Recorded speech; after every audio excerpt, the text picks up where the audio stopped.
We're here today. Customer called and their generator did not start. One of their generators did not start during the recent power outage. So we're going to take a look at resetting the control panel. And if you look right here, there's a red light. So that's an indicator on these new Generac generators that the generator is not going to work. If you go back over here, you can see we have two generators at this property. That's solid green, so that means that that one's going to work. We'll lift the lid up here, see what's going on. You come over here, I'll show you what's going on in the control panel. It tells you, it says RPM sensor loss. So to clear that, I'm going to hit off, then I'm going to hit enter, and then I'm going to go back to auto, and now it's ready to run. If you go to the side, or the end of it, I guess, there's that green light. I was telling you, you're ready to go again. There might be something wrong with it. I'm going to try to start it up in manual. So if you come back over here a second, and I can show you the middle button. This is not going to transfer power or anything. You just hit manual and it will see if it starts or if it tries to crank.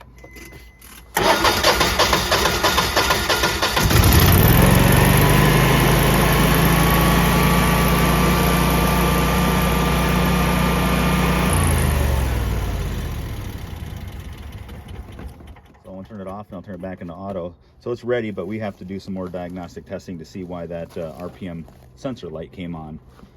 This is an older 22 kW unit. The newer one that I really want to show you guys is back here. Quite the debris going on here. So this unit's brand new. We put this one in last year. I want to show you a little bit about it. So this control panel's similar to the one that we were at, just the older style one. The light on the side obviously is all the same. If you do have a red light, again, that means the generator's not going to run.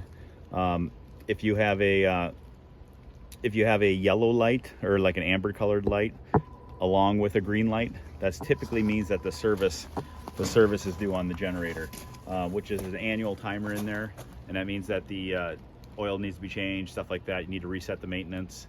And to do that, we come in here in the control panel and you hit escape and you go into sub menu, hit enter, and then the dealer code is up, escape, down, up, escape, up, enter.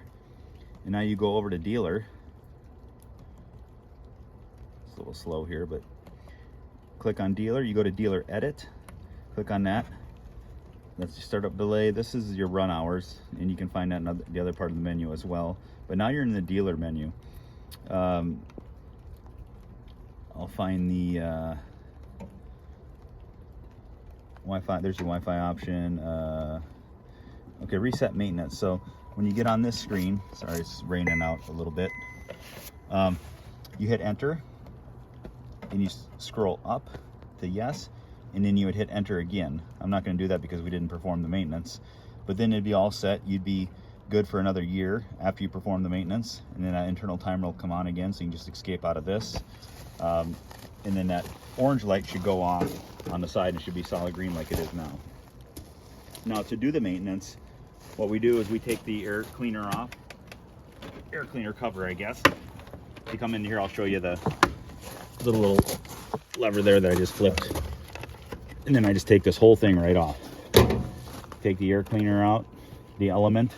They're usually pretty good. I usually just vacuum them out, bang them out, and put them back in until it's been a few years, and then we actually replace it. And then take a rag and kind of clean out the inside of that air box. And then that's pretty much it on that one. This right here, that's your fuel selector. So it's in LP now. It's all the way clockwise. That's in propane. Liquid propane. If I would turn it the other way, that would be a natural gas setting. And then if you are natural gas, you also have to go into the control panel and select natural gas. But this one's on propane, so I'm going to turn that back to propane. Nothing you need to do there on a maintenance. I'm going to put the cover back on.